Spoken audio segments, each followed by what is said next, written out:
नमस्कार। स्वागत है आपका न्यूज नशा में। मैं अशोक वानखड़े।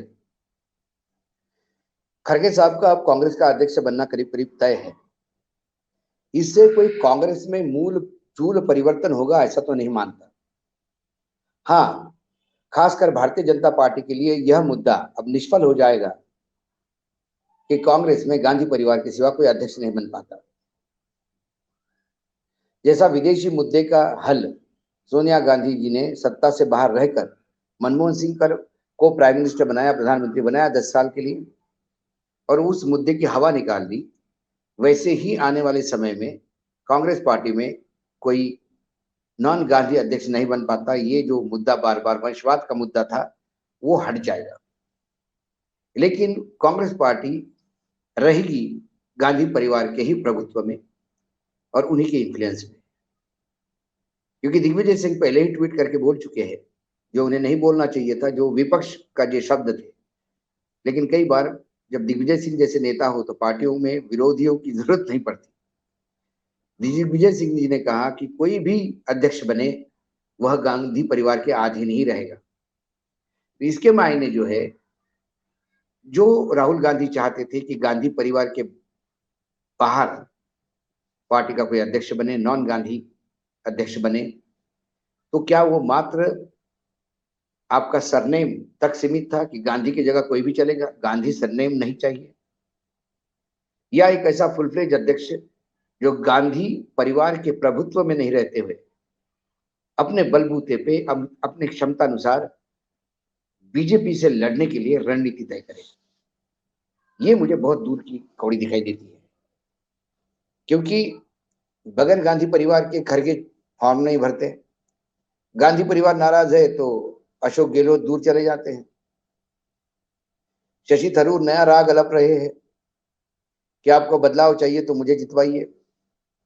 फिर वो कहते हैं कभी मैं संघ और बीजेपी के खिलाफ लड़ने के लिए कांग्रेस का चुनाव लड़ रहा हूं। मतलब क्रिकेट मैच जीतने के लिए वो हॉकी खेल रहे हैं। आपको संघ परिवार और बीजेपी से लड़ना होगा तो उसके लिए कांग्रेस का अंदरूनी चुनाव किस मायने रखता है ये शशि थरूर ही जाने। अंतर्राष्ट्रीय स्तर के नेता हैं, कोई बाहर की सोच लेके आए होंगे जो अभी तक हमारे बुद्धि में तो नहीं आ रही है।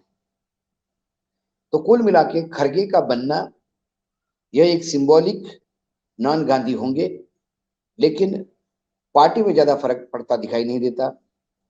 बाकी ये सब बेचने की बातें होती है, कहने की होती है कि एक दलित को पार्टी का अध्यक्ष बनाया, राष्ट्रपति दलित बना तो कोई फर्क नहीं पड़ता, दलितों पे अत्याचार कम नहीं हुए, उत्पीड़न बढ़े ही है। तो दलित बनने से दलित मुख्यमंत्री बना तो सुपड़ा साफ हो गया बीजेपी कांग्रेस का, वहां पे दलितों ने ही वोट नहीं दिया। क्योंकि भले ही दिल्ली में बैठे हुए लोगों को लगता होगा कि ये दलित कोटे में है, ये मुस्लिम कोटे में है, ये ओबीसी कोटे में है, क्या वो नेता उस वाकई तबके का नेतृत्व करता है क्या? ये जब तक सामने नहीं आता, जमीन से जुड़ा हुआ आदमी नहीं होता। हालांकि खड़गे साहब जमीन से जुड़े हुए आदमी हैं, संघर्ष करके आए हैं। कॉलेज के जमाने से पॉलिटिक्स में, स्टूडेंट पॉलिटिक्स से लेके अब पार्टी के अध्यक्ष पद पर आने के लिए उन्होंने बहुत संघर्ष किया, वो समझते हैं। लेकिन गांधी परिवार के सामने कितना वोकल हो सकते हैं, अपनी बात उनसे कैसे मनवा सकते हैं और कई दफा उनको नाराज करके अध्यक्ष पद की ताकत दिखा सकते हैं क्या, ये इसके बारे में मैं सोच भी नहीं सकता। बाकी तो समय आने पे पता पड़ जाएगा। केसरी साहब भी जब अध्यक्ष बनाया था सीताराम केसरी को राव साहब ने, तब सबको हंसी आ रही थी कि ऐसे ही एक रबर स्टैम्प बना दिया। लेकिन फिर चचा ने राव साहब का ही टिकट काट दिया और फिर गांधी परिवार को इंटरवेन करके फिर वो पार्टी का पूरा कब्जा करना पड़ा। यह इतिहास ज्यादा पुराना नहीं है। इसलिए जिसने कोई गांधी परिवार का विरोध किया वो ठिकाने लग गया। क्योंकि चाहे कितना भी आपको अच्छा लगे या बुरा लगे, मैं स्वयं परिवारवाद के खिलाफ हूं, लेकिन गांधी परिवार यह कांग्रेस की मजबूरी है। कांग्रेस गांधी परिवार के बगैर नहीं है, यह सत्यता है। जैसे संघ के बगैर बीजेपी नहीं हो सकती, यह सत्यता है। इस देश का कोई भी प्रधानमंत्री और पार्टी का अध्यक्ष बीजेपी का यह संघ की शाखा से निकला हुआ स्वयं सेवक ही होगा। ये जितनी सत्यता है उतनी सत्यता कांग्रेस में गांधी परिवार की है।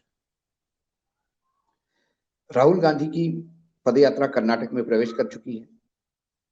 उनका वह ऐतिहासिक भाषण कल का भरी बरसात में वो लोगों से बोल रहे थे और हजारों की तादाद में लोग सुन रहे थे। मुझे याद दिला दिया महाराष्ट्र के वो चुनाव ऐतिहासिक, जब सेना और बीजेपी क्लीन स्वीप करने में लगी थी। लग रहा था 2/3 मेजोरिटी पे आएंगे और कांग्रेस और एनसीपी दयनीय हालत में थी। इतने में अच्छा हो कि ईडी ने एक नोटिस दिया, भला हो ईडी का, और वो शरद पवार को दिया और शरद पवार फिर रास्ते पे निकल गए ईडी के खिलाफ लड़ने के लिए मतदाताओं के बीच। और सतारा में जो ऐतिहासिक भाषण उनका रहा, भली बरसात में भीगते हुए कैंसर से पीड़ित एक वृद्ध नेता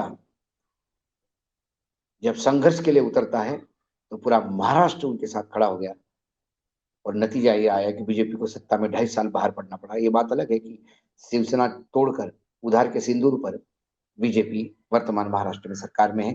अभी 3-4 महीने ही हो गए, 2.5 साल उन्हें सत्ता से बाहर वनवास झेलना पड़ा। ये ताकत होती है अपील की। राहुल गांधी कर्नाटक में आए, केरल उनका एक प्रदेश है जहां से उनको सबसे ज्यादा सांसद है उनके पास, तो केरल में उनका इम्पैक्ट था। तमिलनाडु में मित्र पक्ष सत्ता में है, लोग साथ में होना जरूरी था।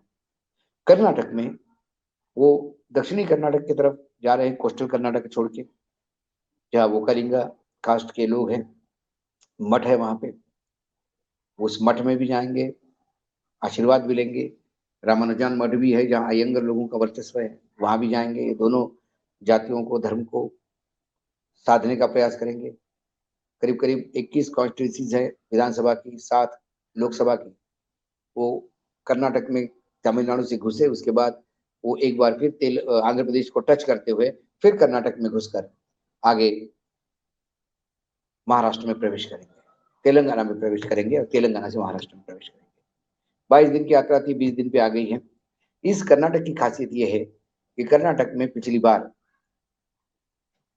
कांग्रेस ने भले ही सत्ता खोई होगी, लेकिन बीजेपी को भी सत्ता में आने नहीं दिया। और आप हमसे जुड़े रहने के लिए सब्सक्राइब करें YouTube पर, फॉलो करें Twitter पर और लाइक करें Facebook पर। और ज्यादा जानकारी के लिए आपको टाइप करना होगा सिर्फ न्यूज़ नशा।